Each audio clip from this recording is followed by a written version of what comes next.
अगर अगर सच में तालाब में कोई जिन रहता है तो मैं उठाऊंगा उस जिन को, लेकिन उस जिन ने उठते ही मुझे खा लिया तो? वैसे ये जिन है या कुंभकर्ण जो इतने सालों से सोया हुआ है? कुंभकर्ण, हाँ, एक तरकीब है उसे उठाने की।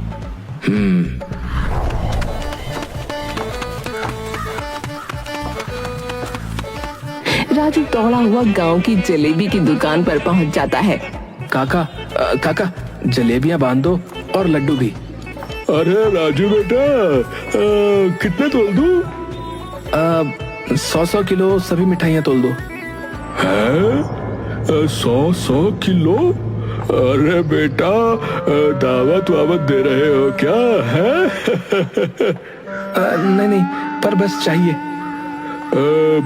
इतनी सारी मिठाइयाँ तो अभी दुकान पर नहीं है बेटा, तो तुम एक काम करो कि तुम कल आना है, कल तक तुम्हें सारी मिठाइयाँ मैं बनवा दूंगा है। ये सुनते ही राजू वहाँ से निकलने लगता है। अरे राजू, सुनो भाई सुनो, थोड़ी पेशगी तो दे दो भाई।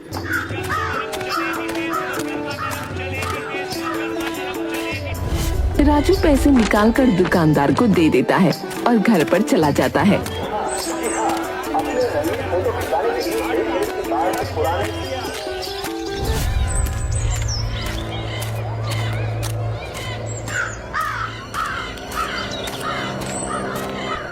घर पर कावेरी मुंह फुलाकर बैठी थी। राजू को देखकर कावेरी एक छड़ी लेकर राजू को मारने लगती है। बोल, कहाँ है मेरे सोने के कंगन? तूने चुराए हैं ना? और उसकी पिटाई करने लगती है। नहीं नहीं ताई जी, मैंने चोरी नहीं की। अरे क्यों मार रही हो इस बेचारे को? अरे क्या बिगाड़ा है उसने तुम्हारा?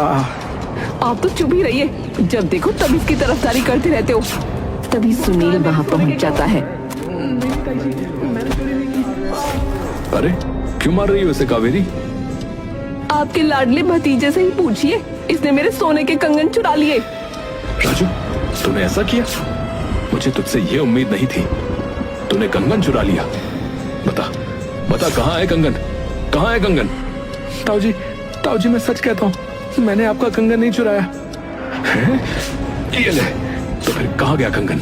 है कहाँ गया कंगन? और उसे बहुत मारती है। निकल जा मेरे घर से और दोबारा इस घर में कदम मत रखना।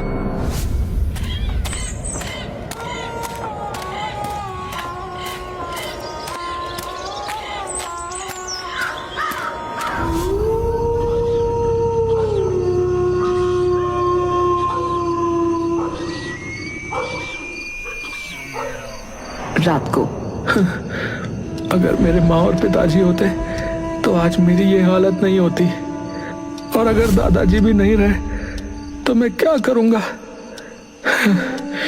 मैं उन्हें बचा कर ही रहूंगा।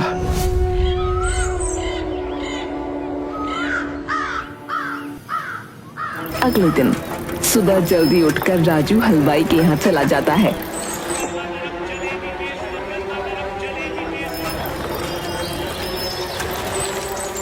और सारी मिठाइयाँ लेकर तालाब के पास एक घर में रखवा देता है।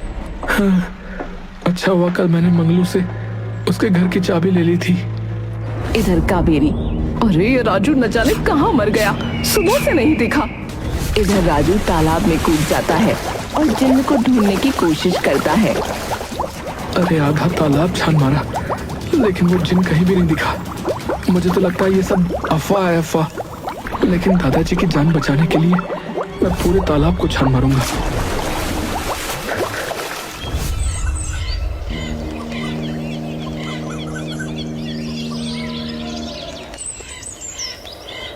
लगता है यहाँ कोई जिन नहीं है। चलो चलता हूँ।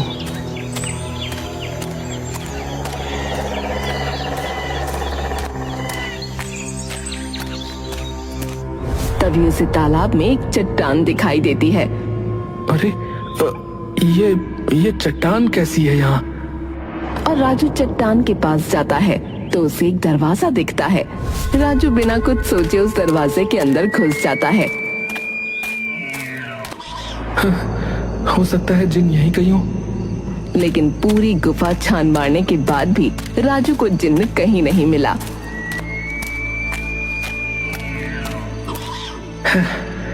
सब अफवाह है, अफवाह। कोई जिन नहीं है। पूरा दिन हो गया, मैंने पूरा तालाब छान मार लिया, लेकिन उस जिन का तो कहीं पता ही नहीं है।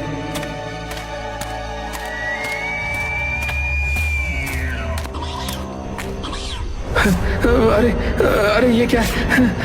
अरे अरे इधर दूसरी तरफ पूरे गांव में आंधी चलने लगती है और तालाब में भी तूफान आ जाता है। कौन हो तुम और तुम्हारी इतनी हिम्मत कि तुमने मुझे उठाया? अब मैं तुझे नहीं छोड़ूंगा।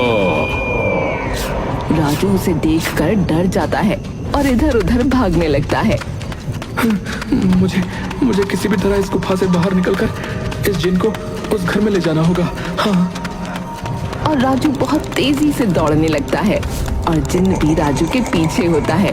दौड़ते दौड़ते राजू उस घर में पहुंच जाता है और जिन भी राजू के पीछे पीछे वहां पहुंच जाता है।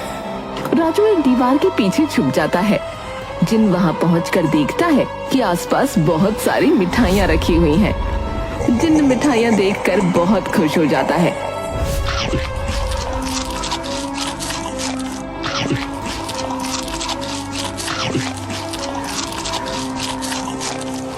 और राजू उस जिन्न के सामने आ जाता है। क्यों उठाया है तुमने मुझे? मैं इतने वर्षों से उस गुफा में सो रहा था। जो कोई भी मुझे उठाने के लिए आया, मैंने उसे कच्चा चबा डाला। लेकिन तुमने मेरा पेट ऐसे ही भर दिया तो मैं तुमसे खुश हुआ। मैंने इतने सालों के बाद इतनी स्वादिष्ट मिठाइयां खाई हैं। अब बताओ, क्या चाहते हो तुम मुझसे? मैं आपसे कुछ नहीं चाहता हूँ। मैंने सुना है कि आप हर किसी की इच्छा पूरी कर सकते हैं। मुझे आपसे कुछ नहीं चाहिए, बस आप मेरे दादाजी को ठीक कर दीजिए। और उसे सारी बात बताता है। अच्छा, ठीक है, चलो। अगर तुम इस भेष में बाहर गए तो सब लोग तुम्हें देखकर डर जाएंगे। हाँ, बात तो तुम ठीक कहते हो। फिर जिन एक इंसान का वेश ले लेता है और राजू के साथ उसके घर चला जाता है।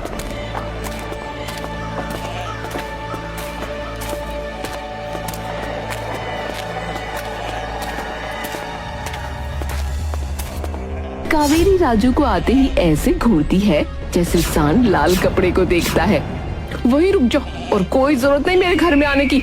एक तो मेरे कंगन चुरा लिए और ऊपर से तेरी ये जुर्रत कि तुम मेरे कहे बिना मेरे घर में घुस आए। ताई जी मुझे माफ कर दो, मुझे माफ कर दो, पर मैंने आपके कंगन नहीं चुराए हैं। कावेरी मुंह फुलाकर अंदर चली जाती है।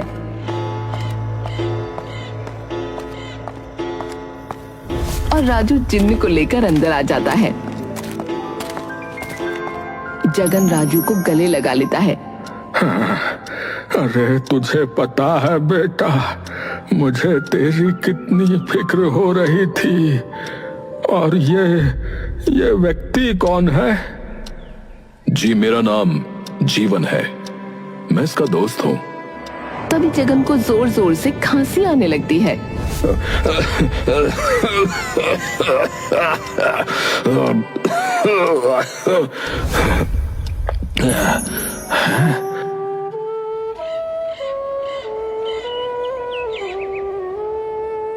अगले दिन आपको पता है आपका लाडला भतीजा न जाने कौन से दोस्त को लेकर आया है घर में।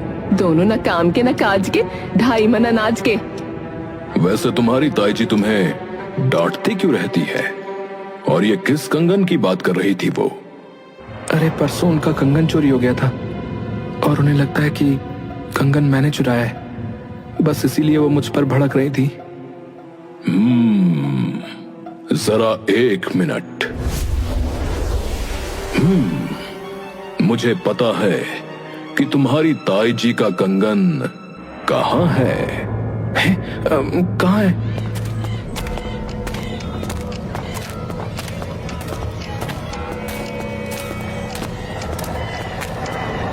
वहां पर। और मेरी तरफ से ये कंगन। अबे ओए, ये कंगन तो बहुत महंगा लगता है यार। अरे महंगा तो है, मेरी माँ का है समझा। मैं चुरा के ले आया, और पता है तेरे को, इल्जाम राजू पे लग गया। तभी राजू और जिन्न वहां पहुंच जाते हैं। विजय, मुझे तुझसे ये उम्मीद नहीं थी।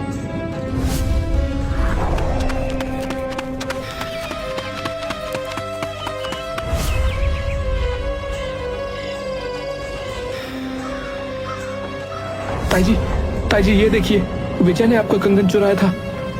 अरे नहीं, ये झूठ बोल रहा है माँ, झूठ बोल रहा है ये। मेरा बेटा ऐसा कर ही नहीं सकता। जरूर तुमने ही कंगन चुराए होंगे और अब उस पर इल्जाम लगा रहे हो। नहीं ताई जी, मैं सच कह रहा हूँ, ये आपका कंगन जुए में लगा रहा था। अरे चुप करो, मेरा बेटा ऐसा कर ही नहीं सकता।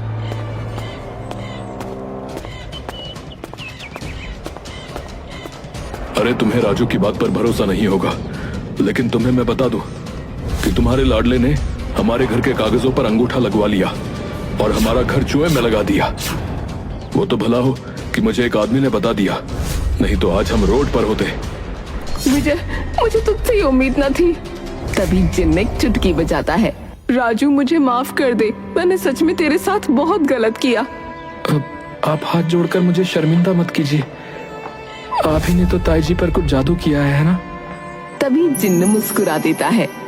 ये सब छोड़ो और ये औषधि लो और तुम्हारे दादाजी को सुबह उठते ही पिला देना।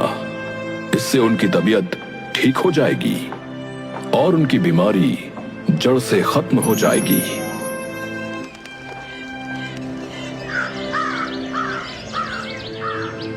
जिन्न ने जैसा कहा था, राजू ठीक वैसा करता है। अब दादाजी लीजिए, ये औषधि पी लीजिए। ला बेटा।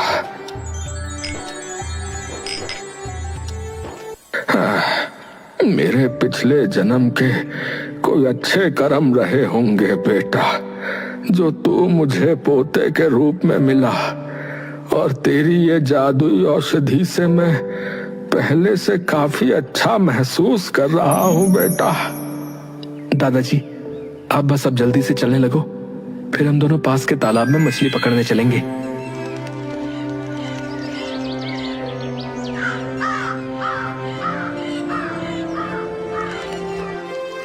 और थोड़ी ही दिन में जगन की बीमारी ठीक हो जाती है।